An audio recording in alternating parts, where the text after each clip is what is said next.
Bismillahirrahmanirrahim. Al-qismu utawi bagian atsani kang nomor loro. Al-qaulu iku ucapan fijtina bil ma'asi ing dalam ngedoi piro-piro maksiat. Pembahasan selanjutnya dalam kitab Bidayatul Hidayah ini adalah bab menjauhi maksiat. Kalau di awal-awal dulu babnya ini bab ubudiyah, bab penghambaan atau penyembahan, bab ibadah. Kalau sekarang adalah bab menjauhi maksiat. I'lam warwa sapa sira anna lidini sak temene iku kedue agama syatra ini rong bagian. Ahaduhuma utawi salah sijine syatra ini tarkul manahi iku ninggal piro-piro larangan, wal akharu utawi liyane fi'lu ta'ati iku ngelakoni piro-piro ketaatan. Ketahuilah bahwa dalam menjalankan agama kita itu dituntut untuk melakukan dua hal. Yang pertama adalah meninggalkan larangan, dan yang kedua adalah melakukan ketaatan. Karena orang menjalankan agama itu kan disebut orang yang bertakwa atau orang yang solih, melakukan amal solih. Takwa dengan amal solih dengan syukur itu sama artinya. Takwa adalah menjalankan perintah dan meninggalkan larangan. Amal solih adalah juga menjalankan perintah dan meninggalkan larangan. Jadi orang yang beriman itu pasti dituntut dua hal ini. Ya. Soalnya dalam Al-Quran itu ketika ada amanu pasti wa amilu solihat pasti. Ya.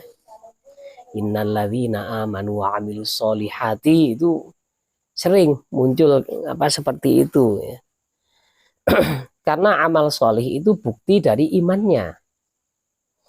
Iman seseorang itu dapat diukur kuat atau tidaknya dengan pasang surutnya amal solih yang dia kerjakan. Lah amal solih yang dinamakan perbuatan baik itu bukan hanya nurut pada perintah, tapi juga meninggalkan larangan, itu juga amal solih. Itu amal solih, jadi takwa dengan amal solih itu hal yang sama. Nah, tidak benar kalau orang itu dianggap solih, dia itu sholat terus, tapi maksiat jalan, STMJ, sholat terus maksiat jalan, ya belum soleh. Ya. Orang itu baru dikatakan soleh dan bertakwa ya, kalau memang dua hal ini sudah dilakukan. Watarkul manahi utawi ninggal piro-piro larangan, huwa iku utawi tarkul manahi al asyaddu iku perkara kang luweh abot. Fa inna ta'ati karena sak temene piro-piro ketaatan yaqdiru iku mampu to kuwasa alaiha ing ngatasi taat kullu ahadin sapa saben-saben wong siji. Watarkus syahawati utawi ninggal piro-piro kesenengan nafsu la yaqdiru iku ora kuwasa alaihi ing ngatasi tarkis syahawat illas siddiquna kecuali sopo piro-piro wong kang temenan. Falidzalika kamangka krana arai mengkono-mengkono watarkul manahi huwal asyad ila akhirih qala ngendika sapa Rasulullah sapa Gusti Kanjeng Nabi Muhammad sallallahu alaihi wasallam, al muhajiru utawi wong kang hijrah man iku wong hajaro kang ninggalno sapa man asua ing perkara ala. Wal mujahidu utawi wong kang berjuang. Man iku wong jahada kang berusaha naklukno sapa iki man hawahu ing kesenengane iki man ya. Al hadis ya. Meninggalkan maksiat itu lebih berat daripada melakukan ketaatan. Kenapa kok melakukan ketaatan kok lebih ringan daripada meninggalkan kemaksiatan? Karena kemaksiatan itu rata-rata diinginkan, ya, diinginkan oleh setiap nafsu manusia. Makanya karena sesuatu itu sangat diinginkan, kalau dilarang ini biasanya berontak. Ya. Bagaimanapun ya kadang-kadang diperjuangkan. Ya. Makanya dalam ayat Al-Quran itu laha makasabat wa alaiha maktasabat. Ya. Bermanfaat bagi nafsu sesuatu yang ia kerjakan. Maksudnya amal yang dia kerjakan itu bermanfaat bagi dia. Wa alaiha maktasabat, ya. Dan membahayakan dia apa-apa yang ia usahakan. Itu menunjukkan bahwa ya, orang melakukan ketaatan itu usahanya tidak lebih berat daripada meninggalkan kemaksiatan. Ya. Soalnya wa alaiha maktasabat, ya. Orang menjalankan kemaksiatan itu pasti ada perjuangan. Pasti ada perjuangan. Misalkan orang melakukan sholat. Dia kan gak usah bayar. Ya tinggal tutup aurat. Baju seadanya. Ya. Kemudian cukup wudhu. Lalu pergi ke masjid. Atau sholat sunnah di rumah. Beres. Tapi kalau namanya maksiat, misalkan ya, maksiat kalau di Lumajang ini mau pergi ke BPN Kabuaran misalkan. Ya harus modal. Harus modal uang ya. Kantongnya harus tebel untuk sewa ayam-ayam itu. Sewa 1 malam. Jadi terus kemudian mau minum minuman keras, itu ya pasti ada modal yang lumayan ya. Kalau orang sholat modalnya kan gampang. Orang puasa nggak ada modal yang berat yang dia keluarkan. Tapi kalau orang itu mau melakukan perbuatan zina, wah ini modalnya besar. Jangankan zina, mau godain cewek itu kadang-kadang ya harus keluar modal dulu ya. Misalkan beli pulsa untuk WA, godain cewek sudah. Atau dia ini pingin magang mejeng di jalan. Ya harus dandan dulu bersolek supaya ganteng. Kalau perempuan supaya kelihatan bahenol seperti itu. Ya. Ada modalnya, ada usahanya ya. Lah kalau melakukan kriminalitas, naudzubillah ya. Ini juga harus punya kelihayan, harus punya modal, dan harus punya keberanian, siap dengan segala resiko, resiko nyawa yang melayang kadang-kadang. Nah, jadi namanya kemaksiatan itu diusahakan memang oleh orang itu ya. Kalau ibadah cukup dilakukan, dikerjakan gitu aja. Usahanya tidak begitu keras kalau orang mau ibadah ya. Kecuali ibadah haji itu agak keras itu usahanya, harus kumpulin duit dulu ya. Nah, misalkan seperti ini ya. Nah, tadi kita kembali kepada materi, kenapa kok kemaksiatan itu sangat berat untuk ditinggalkan? Ya karena memang cocok dengan nafsu. Misalkan ada orang yang sudah kecanduan rokok. Kemudian mendengarkan ceramah dari Habib Yaman. Dulu itu ada seorang Habib yang sangat getol memerangi perokok-perokok ya. Habib Salim Asy-Syatiri ya, rahimahullah ya, semoga Allah memberikan derajat yang tinggi bagi beliau ya. Dibaiat itu santri-santri di sarang, dikencong, dibaiat ya, supaya meninggalkan rokok. Lah itu ketika ada salah satu ustadz ya, mau meninggalkan rokok ini, aduh beratnya bukan main ya. Aduh sudah kebiasaan disyamsu seperti Jabasoni ini. Aduh gimana ini ya, akhirnya sanggup permen ya, sanggup permen 1 toples. Setiap kali mulutnya kepingin nyedot asap, permen permen langsung dikonsumsi. Memang berat sekali ya. Jadi kata apa sabda Rasulullah, orang yang hijrah adalah orang yang meninggalkan perbuatan buruk, sedangkan seorang pejuang adalah orang yang berjuang mengalahkan hawa nafsunya.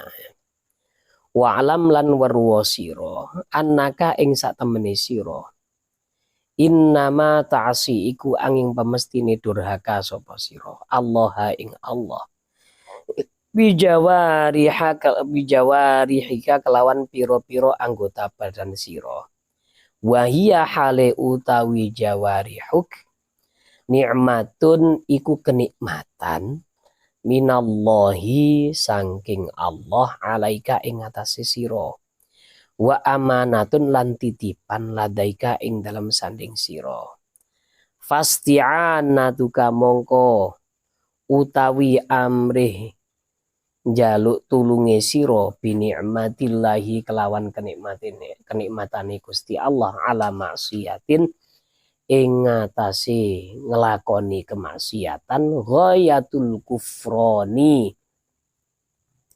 iku pol-polane ngufuri nikmat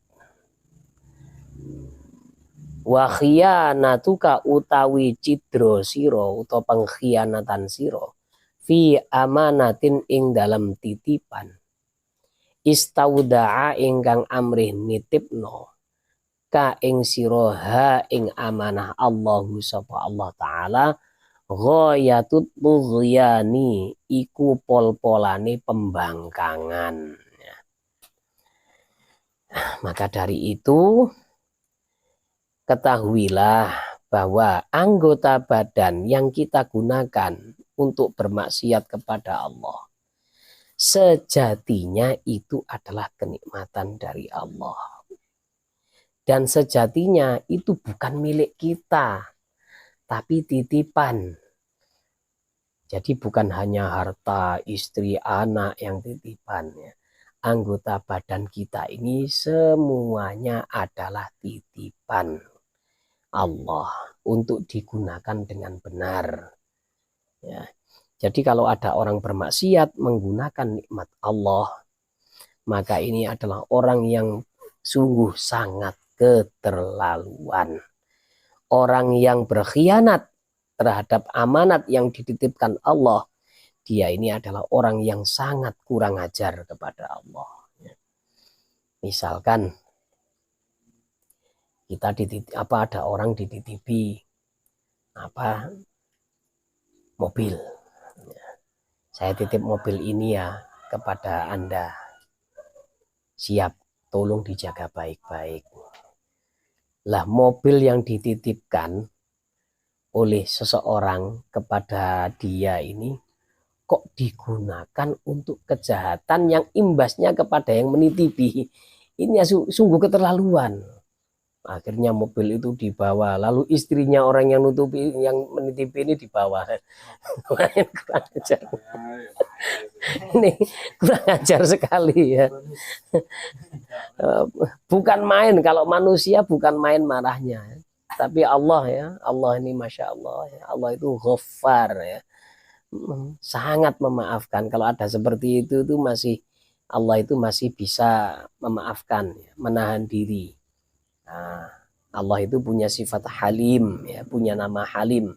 Maksudnya Allah ini ketika marah itu bisa menahan amarahnya. Dibiarkan dulu. Sampai berapa kemaksiatan yang kamu lakukan? Kutunggu tobatmu. Tapi kalau nggak tobat-tobat, awas nanti. Begitu diambil semua kenikmatan, tidak ada yang bisa semuanya itu tidak ada yang bisa lepas dari siksaan Allah. Nah ini ya, bahayanya seperti itu. Ketika kenikmatan-kenikmatan ini diberikan kepada manusia, kemudian dibuat untuk maksiat, ini kurang ajar. Kadang-kadang itu ada ya orang sudah diberi kenikmatan dengan badan sehat atau punya uang, lalu dia ini maksiat, diingatkan oleh kawannya, mas, sampean ini kalau sampean tidak takut kepada Allah, minimal sampean itu sungkan dengan tetangga lah. Masa manggil WTS ke sini ya? Kalau mau maksiat keluar, jangan di sini. Lah, marah-marah gitu kan. Ngapain kamu marah-marah? Ini uang saya. Ini badan-badan saya, bukan badan kamu. Saya nggak minta, nggak ngemis, nggak pinjam sama kamu. Nah ini berarti dia ini masih merasa memiliki hartanya dan dirinya. Padahal diri kita ini kan bukan milik kita. Suatu saat kalau Allah ngambil, itu kita nggak bisa protes. Ada orang diambil ya kenikmatannya, misalkan giginya tanggal 2, gigi geraham kerowok, kena karang gigi, keropos, akhirnya hilang gigi yang belakang. Bisa apa kita? Nah, bisa marah-marah. Ya Allah, kenapa kau ambil gigiku? Akhirnya saya makan sate pasti selilitan. Nggak enak, makan kangkung juga nyelempit di sini. Apalagi teladak. Nggak enak sama sekali. Nggak bisa protes. Karena apa? Yang punya bukan kita memangnya. Kalau ada titipan kok diambil sama yang punya, ya kita nggak bisa ngapa-ngapain. Nah itulah menunjukkan bahwa semuanya itu milik Allah. Inna lillahi wa inna ilaihi raji'un. Itu ya. Jadi kalimat istirja ini maksudnya semuanya itu milik Allah. Apa yang ada dalam diri kita milik Allah. Pernah ada seorang ya diberi penyakit. Dia ini nadanya protes terus pada Allah. Kenapa saya diberi penyakit stroke seperti ini? Nah, ya memang belum sadar. Jangankan kesehatan, nyawa pun kalau kita diambil, kita tidak bisa ngapa-ngapain. Kita ya pasrah saja, manut-manut saja kalau nyawa diambil oleh Allah. Nah, yuk bisa melawan nggak? Meskipun punya jurus kungfu atau PSHT dan lain-lain, kalau sudah berhadapan dengan Israel, alah ya, semuanya nggak ada yang mau, nggak ada yang mampu menghadapi sudah. Ya. Meskipun lari ke ujung dunia, kalau sudah datang waktunya, ya tetap saja mati. Kan dulu ada cerita ini, ada cerita Nabi Sulaiman itu lagi kumpul-kumpul bersama sahabat-sahabatnya, bersama murid-muridnya, anak buahnya, prajuritnya. Lalu ada satu orang masuk, terus duduk dekat dengan salah satu murid Nabi Sulaiman, lalu dilihatin dengan seksama, dipelototin.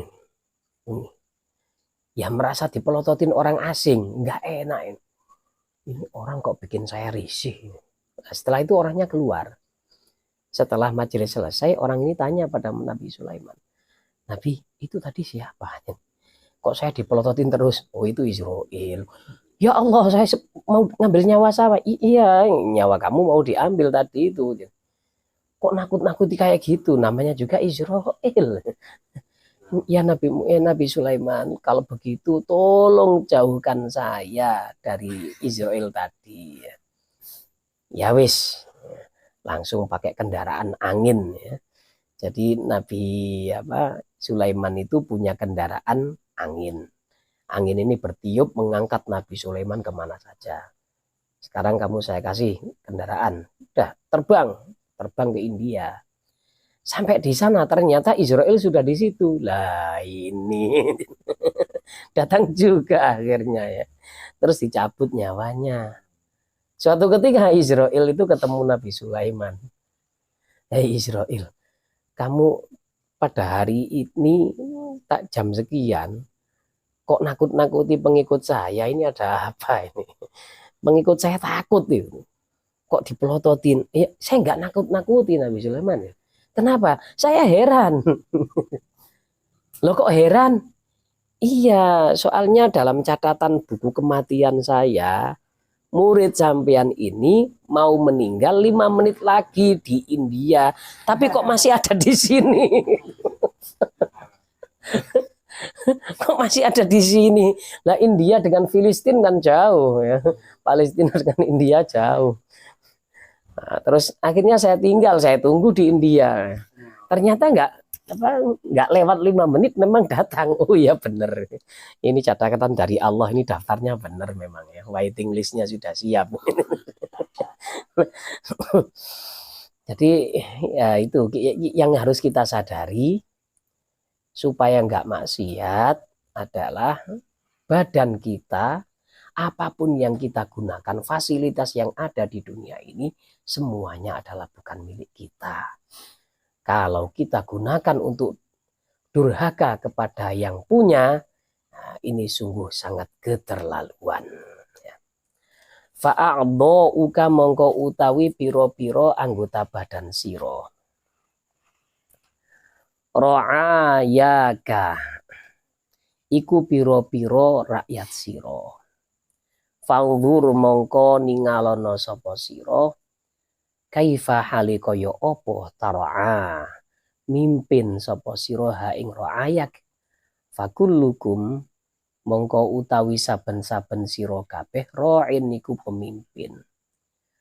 Wa kullukum utawi saben-saben sira kabeh mas'ulun iku ditakoni an ra'iyatihi saking rakyate iki kullukum ya. Maka sesungguhnya anggota badan yang kita punya itu ibaratnya adalah rakyat kita. Kita memerintah untuk bergerak apa saja, ya, melakukan apapun yang kita inginkan. Nah, setiap kita ini adalah seorang pemimpin. Orang yang punya keluarga, maka dia adalah pemimpin dalam keluarganya. Seorang suami pemimpin istri dan anak-anaknya. Seorang ibu adalah pemimpin, ya.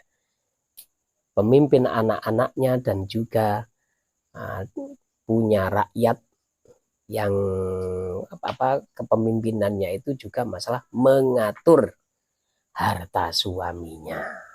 Ini. Kalau orang itu misalkan tidak punya keluarga, maka dia memimpin dirinya sendiri. Jadi kepemimpinan semakin naik pangkat, semakin nggak enak. Kalau masih mimpin keluarga kan enak. Anaknya di absen, sudah sholat atau belum? Ayo kamu, Madun, sudah sholat? Segera ikut ke masjid. Kamu juga? Istrinya tanya, nah, sudah sholat? Nah, kemudian masalah puasa, kita atur mudah. Nah, tapi kalau sudah menjadi ketua RT, satu RT itu ya tanggung jawab kita sebagai penguasa RT. Ya. Ada orang yang kelakuannya nggak beres, dia harus bertindak. RW lebih luas lagi, ya gitu, menjadi kades. Ya. Maka kades ini bukan hanya mimpin masalah keduniaan. Sebenarnya dia itu juga mimpin masalah agamanya juga. Kan punya kekuasaan, misalkan di desa A ada orang mengadakan acara maksiat besar-besaran. Maka kades ini harus dituntut harus menunjukkan kekuasaannya, harus melarang. Ya. Bukan malah mempelopori.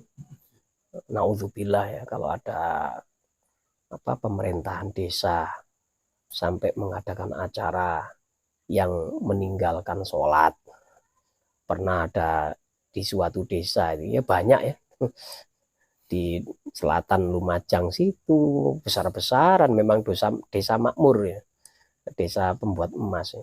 Kalau sudah karnaval itu Masya Allah ya, itu besar-besaran dari zuhur sampai isya. Rata-rata pakai make up. Bukan hanya cewek-cewek yang pakai make up biar kelihatan cantik ya. Banyak cowok-cowoknya juga ya. Cowok tapi cewek. Sekilas saya lihat kok cantik ya. Ternyata ketika dia ini apa kepalanya menghadap ke atas, jakunnya besar. Wah ini bukan anu ini cowok ini ya. Cowok tapi cewek atau cewek jadi-jadian ini gawat. Nah, ada acara kayak gini sampai meninggalkan sholat, acara bencong-bencongan kayak gini. Yaitu yang bertanggung jawab ya pemimpin setempat. Kalau kita kan tidak punya kuasa, tidak punya wewenang, kita tidak punya wewenang sama sekali. Kita ya pakai mulut atau pakai jari-jari. Bahaya, ini mengundang azab. Kita berjuang, kita menghilangkan kemungkaran pakai mulut. Rek, ojo ngono rek. Lek kate karnaval ojo ninggal sholat misalkan. Mau karnaval jangan sampai berpose kayak gitu, dandan kayak gitu. Ini namanya tidak menghormati pejuang Indonesia. Nah, kalau ada karnaval misalkan dia ini dirantai menjadi Romusa ya. Nggak masalah kalau kayak gitu asal nggak ninggal sholat. Nah tapi kalau sudah main kayak gitu ya pakai bikini ya, kemudian drambenan jadi bencong-bencong pakai dramben dulu ada memang ya saya pernah melihat itu ya Allah innalillahi ya. Nah, drambenan pakai galon alatnya itu yang dibuat itu galon terus yang jadi ya yang jadi bencongnya ini pakai bikini ya. Astagfirullah, ini apa-apaan kayak gini? Ini mengundang azab dari Allah. Orang yang berdandan seperti itu kan dapat laknat. Ya. La'anallahul mutasyabbihin minar rijal wal mutasyabbihati minan nisa kama qala Rasulullah. Orang-orang yang kayak gini, laki-laki niru cewek, kemudian cewek berdandan tomboy seperti laki-laki, ini dapat laknat dari Allah. Dijauhkan dari surga, orang dapat laknat itu.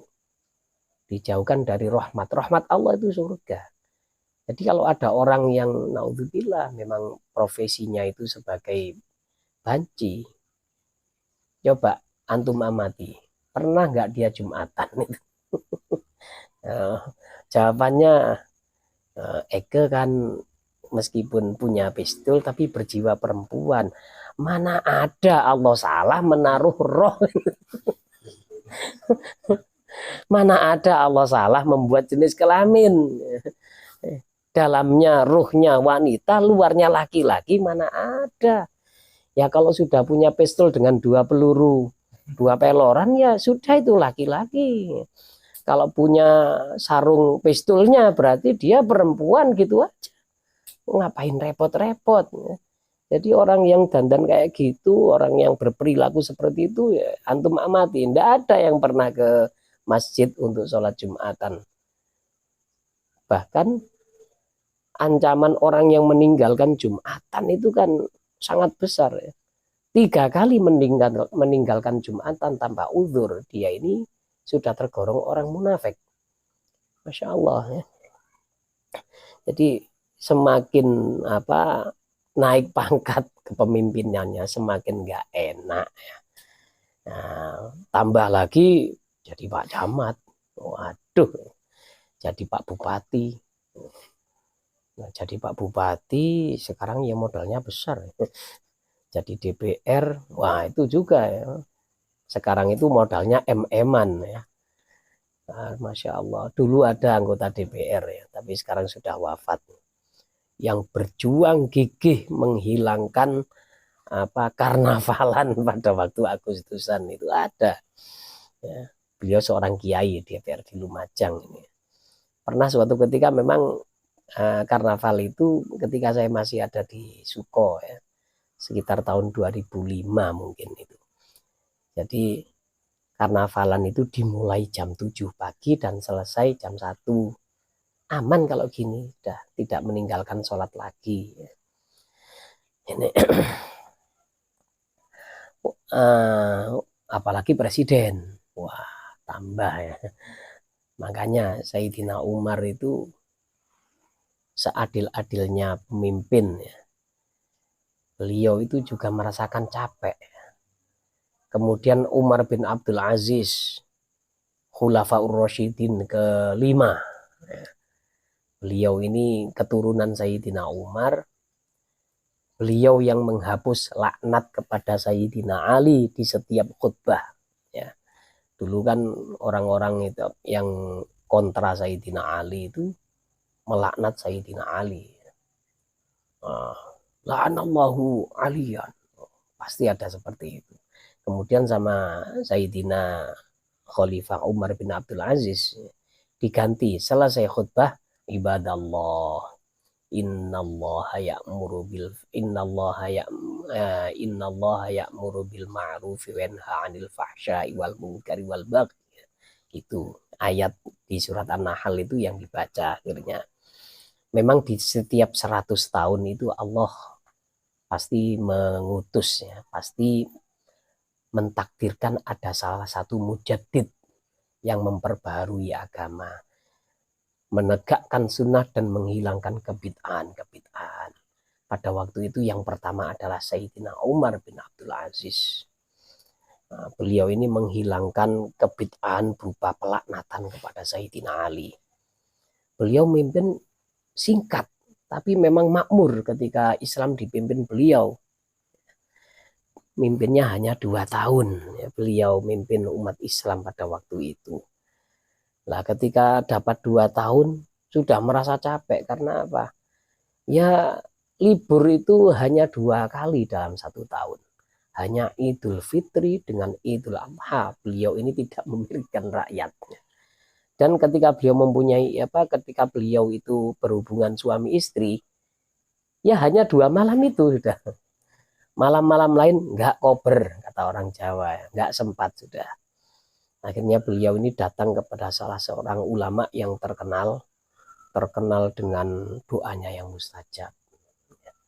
Syekh, katanya, ada apa Khalifah? Saya minta doa, Syekh. Minta doa apa Khalifah? Ya. Tapi antum harus janji. Janji apa sih? Apa yang saya minta harus dikabulkan doanya. Doa seperti ini saya minta antum harus sanggup untuk mendoakan. Baik, saya janji. Ya. Nanti apa yang Anda minta saya doakan. Ya, berhubung antum sudah janji, saya minta sampean ini mendoakan biar saya segera mati dengan anak saya yang paling kecil. Kaget ulamanya ya. Loh. Ini permintaan aneh nih Khalifah. Nggak bisa saya. Nanti saya kehilangan pemimpin. Ayo sudah janji. Ayo harus ditepati. Ya apa mana kata kalau orang Jawa bilang. Aduh ya sudah saya doa. Ya Allah saya minta semoga Khalifah Umar bin Abdul Aziz dengan putranya yang paling kecil segera mati, kemudian setelah itu saya sendiri. Kenapa? Ketika ditanya kok pingin cepat mati, capek ngurusi rakyat yang sedemikian banyak itu, capek. Ada satu nggak makan, itu ya tanggung jawabnya Khalifah. Ya. Ada orang-orang terlantar, orang-orang nggak sholat, tanggung jawabnya Khalifah. Makanya Sayyidina Umar bin Khattab ketika menjadi Amirul Mukminin, beliau itu setiap malam keliling mencari di mana ada orang-orang yang masih belum beres urusannya, yang punya masalah. Kemudian kedapatan mendatangi rumah seorang janda. Janda ini menangis sambil menggodok, sambil memasak batu. Loh kok batu dimasak, gimana sih Bu ini? Saya cuma menenangkan anak saya lapar. Saya tidak punya apa-apa, saya ini janda dari veteran perang. Suami saya mati ketika berjihad. Umar ini. Padahal pada waktu itu Sayyidina Umar yang datang. Bagaimana Umar ini tidak memperhatikan nasib saya? Alangkah besar dosa Umar. Ini anak saya kelaparan semuanya. Nangis Sayyidina Umar. Ya Allah, ada satu yang luput dari pengamatan saya. Ya sudah Bu, kalau begitu saya mau pulang. Ya, saya ambilkan ya. Ya, perempuan ini tidak tahu kalau itu Sayyidina Umar. Langsung pulang. Ketika itu dengan beliau pasti ada kawannya. Beliau punya bestie ya, kalau bahasa orang ini. Punya kawan akrab satu. Kemudian dipanggul sendiri bahan makanan itu. Gandum itu dibawa sendiri. Ketika kawannya ini, Khalifah, jangan repot-repot. Ya Amirul Mukminin, jangan repot-repot. Biar saya. Ya, katanya Sayyidina Umar, kamu mau mikul dosa saya? Ini kan urusan saya, bukan urusan kamu. Iya, maaf. Dibawa ya. Akhirnya dikasihkan ya. Katanya perempuan, aduh ya Allah, andaikan Umar sebaik Anda. Tentu bahagia rakyat ini. Ya terima kasih Bu. Siapa sih Anda ini? Ya nanti kalau sampean menghadap Sayyidina Umar pasti ketemu saya. Ya kalau saya bayangkan kalau ketemu malu pasti. Sayyidina Umar itu memang berat sekali memang ya. Jadi malah sekarang ini malah apa? Amanah itu dianggap ghanimah kalau sekarang ya. Rame-rame daftar ya. Pasang poster di jalan, di bawah pohon, di pertigaan, di persimpangan, di perempatan, semuanya ada ya. Pilih saya, coblos nomor ini. Nah kalau apa merasa nggak mampu untuk amanah, lebih baik jangan ya. Tapi kalau memang merasa mampu, ya ada masalah ya. Silakan saja. Wa'lam lan weruwa sira anna jami'a a'dha'ika ing sak temene sekabehane pira-pira organ tubuh sira, anggota badan sira ya. Satasyhadu iku bakal nyekseni apa a'dha'uk alaika melarat ing atase sira. Fi arasatil qiyamati ing dalam pira-pira pelatarane kiamat. Bilisanin kelawan lisan tolqin ingkang lepas, maksudnya fasih jelas, dzaliqin tur ingkang fasih, tufbihu ingkang meleh-melehno atau mempermalukan opo a'dha uka ing sira bihi kelawan lisan ala ruusil khalaiqi ing atase pira-pira sirahe pira-pira makhluk. Ketahuilah seluruh anggota badanmu nanti akan menjadi saksi yang memberatkan ketika dibuat maksiat di hari kiamat nanti. Ada orang yang jarang sholat. Dia ini ketika dihisab, ini nilai sholatnya kok jelek sekali. Bagaimana sholatnya ini kok disia-siakan? Maka dia bersumpah, demi Allah, demi kemuliaan Engkau ya Allah, saya ini orang yang rajin sholat kok. Itu mungkin Rokib Atid salah catat itu, mungkin ada kembaran saya yang dicatat. Nah habis itu mulutnya dikunci. Mulut kamu diam. Sekarang anggota badan silakan berbicara. Jidatnya, ya Allah saya nggak pernah dibuat untuk sujud. Tangan saya tidak pernah ngangkat untuk takbir. Tangan ini saya nggak pernah diangkat. Boro-boro takbir. Ke kamar mandi untuk wudhu aja nggak pernah. Nah, semuanya langsung berbicara. Nah ketika mulutnya dibuka kembali, loh kok gitu toh kamu ini ya. kok bersaksi yang memberatkan, kan kita bisa ajur mumur nanti bareng-bareng di neraka ya. Oh kok ngaku kok jujur sih, katanya anggota badan yang bicara tadi. Ya saya disuruh bicara kok, ya bicara seadanya. Ya susah senang kita bersama, akhirnya ya hancur lebur kita di neraka katanya. Aduh. Kala ngendika Allahu sapa Allah taala halimahu luhur sapa Allah. Yauma tashhadu.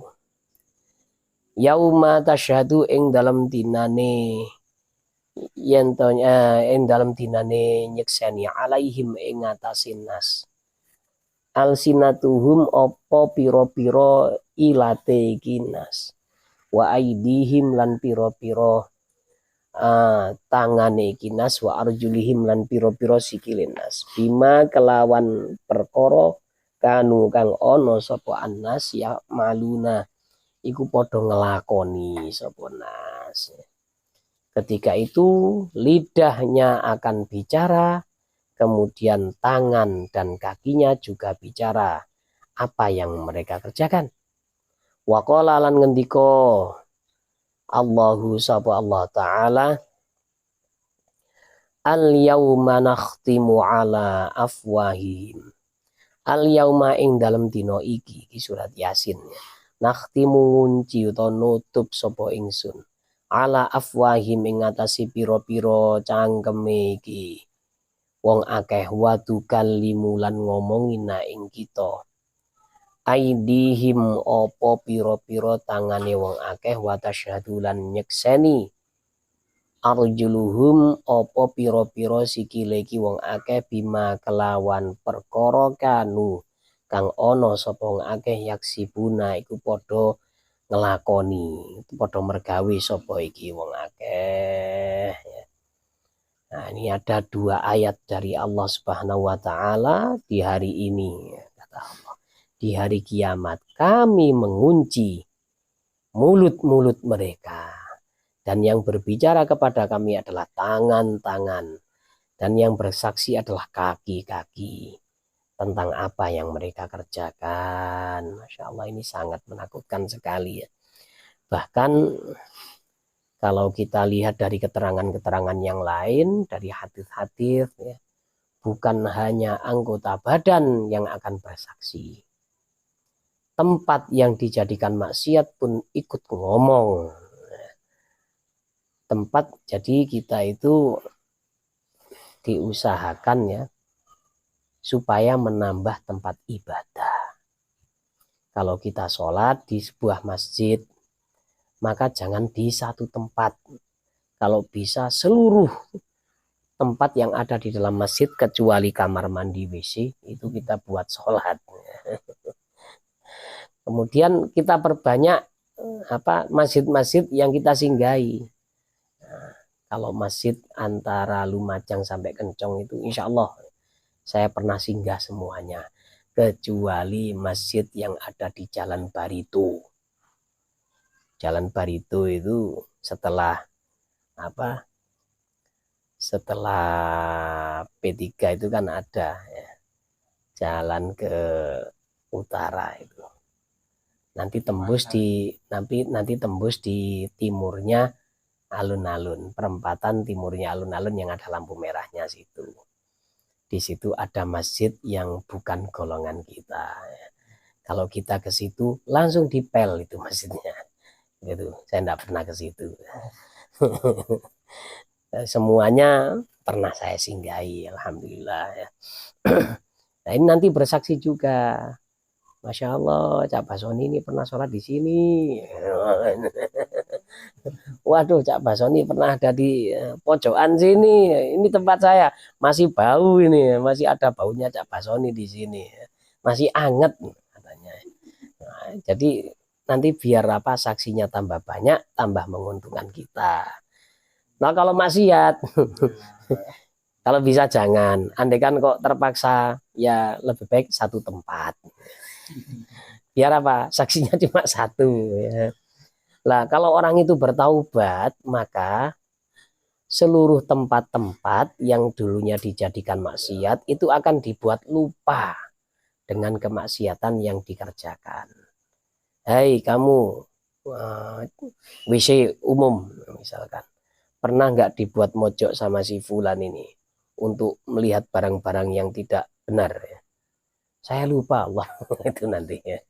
Apa dia pernah kesini sambil sambil maksiat ya? Lupa saya. Nah itu kalau orangnya mau tobat ya. Alhasil bab yang sekarang ini adalah bab meninggalkan maksiat. Mari kita berdoa kepada Allah Subhanahu wa taala, semoga kita bisa memimpin minimal diri kita sendiri, kemudian keluarga kita, supaya taat kepada Allah, tidak bermaksiat ya. Subhanakallahumma bihamdika asyhadu an la ilaha illa anta astaghfiruka wa atubu ilaik.